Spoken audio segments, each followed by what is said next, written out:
Our next speaker is Pramila Jayapal, who is the Executive Director of OneAmerica, the Immigrant Rights Coalition of Washington State. Thank you. Immigrant workers have long been the backbone of America's economy, building railroads, operating mines, harvesting crops, and working in canneries. Immigrants have always done the hard work that was asked of them, and we always will. But today, we're here to say that we are tired of a broken immigration system that forces immigrant workers to live in the shadows just because our elected leaders don't have the courage to fix this system that serves no one except the hate and fear-mongers who seek to divide America. We're tired of the bureaucracy that keeps families apart for decades, and we are tired of being made promises to and then holding our crying children like Beatrice as they watch their parents being taken away and deported. We know all about the recession this country is in because immigrants and other people of color are the first people often to lose their jobs. And we also know that immigration reform will be an economic boost to this country. The Center for American Progress has reported that passing an immigration reform bill would actually put $1.5 trillion into our economy over the next decade. The Cato Institute has written that immigrants increase the total output of the economy and raise the standard of living of American citizens. And just last week, Ben Bernanke, chairman of the Federal Reserve Board, listed immigration reform as one of the issues that Congress must take up to improve the nation's lagging economy. So today, as our economy struggles out of a recession, we know we have an economic recovery package right here in immigration reform. And yet, we are spending billions and billions on enforcement that adds insult to injury by deporting the very workers that hold up this economy. This administration seems proud to out-enforce the Bush administration, deporting, on average, as Angelica said, 1,000 immigrants a day, 1,000 mothers, fathers, sisters, and brothers, 1,000 human beings who are doing the work our economy needs, 1,000 immigrants who make life not only for themselves and their families, but for all of us who live in America. We've watched the so-called paper raids tear apart our communities and our local economy, and in my home state, in Brewster, Washington, on Christmas Eve 2009, approximately 1/4 of the town of Brewster was laid off due to an I-9 audit of one of the largest orchards in America. The town and businesses are still reeling, and the fruit is still rotting in the fields. So this is not sound economic policy, nor is it sound moral policy. This is not leadership, and this is not change we can believe in. We expect more. We expect the President to order his administration to stop the deportations and to demonstrate leadership on passing immigration reform, an issue that has been shown time and time again to be a bipartisan issue that's essential for our future and for America. Immigrant voters across the country had the audacity to hope when candidate Obama became President Obama. It's time to deliver. Our patience has run out. Thank you.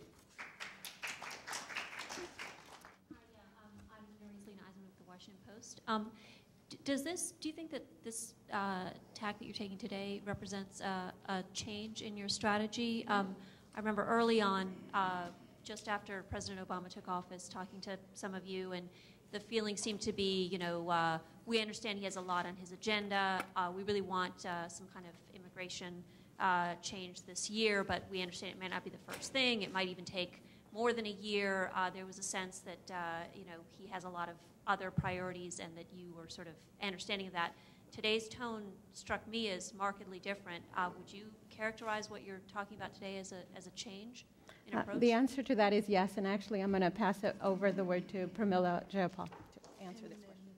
Yeah, absolutely. I think we have been patient. I think we all understood that there were many things on the table. But the reality is that immigration reform is about economic recovery. It is about jobs. It is about getting the country back on the right track. And so now we're saying we've been waiting, and we see one of the best economic recovery packages being ignored because of lack of leadership and lack of courage. So I think we understand how intertwined the immigration system is with everything else that the economy, that we face in the economy and everything else that America faces.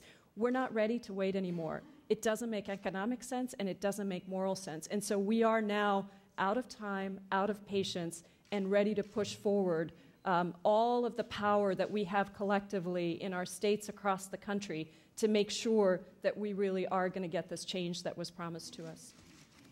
To an official at the White House this morning about those numbers, and the one thing that stood out from what they said is, well, you also have to consider that some of those numbers were for the first part of the fiscal year 09, which, President Bush was still in power. Obama only came in power in January. So that's their argument, that some of those numbers reflect the outgoing Bush administration. And also, the point about you not being satisfied with what they've done so far in terms of border enforcement and other law enforcement measures inside the U.S., the argument is that to satisfy those conservatives that are pushing for tougher enforcement, to get them to come to the table and come to a middle term, find a common ground, and then go ahead and talk about legalizing the undocumented population. So would that be a fair enough compromise? You make a concession in terms of border enforcement and other law enforcement measures in return for CIR. It's disingenuous for the administration to argue that this is not about their actions. I don't think, if you ask them, that they would want to say that they didn't have their eye on the ball for the first couple of months that they were in office. I think they would want to project that they are an administration that's in control of all of the actions that have happened since they took office. And I think the reality is you couldn't have numbers like this months of carryover from the Bush administration.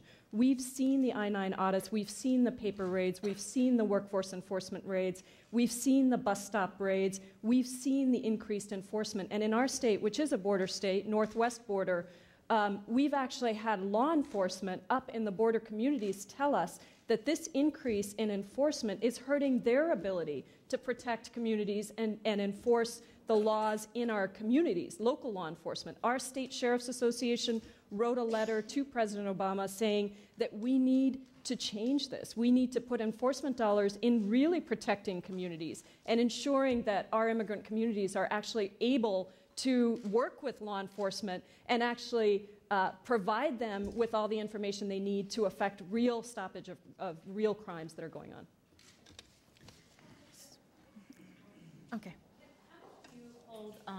Secretary Napolitano accountable on this, and is she the proper face for the administration to have as their point person on CIR? Because she's directing the administration's work, had all the meetings, is helping shape the bill. How much confidence do you have in her as the head of that?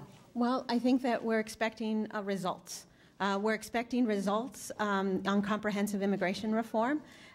Whether it's Janet Napolitano or anybody else, this is the person who's in charge and who's been charged with making it happen. And so, well, Secretary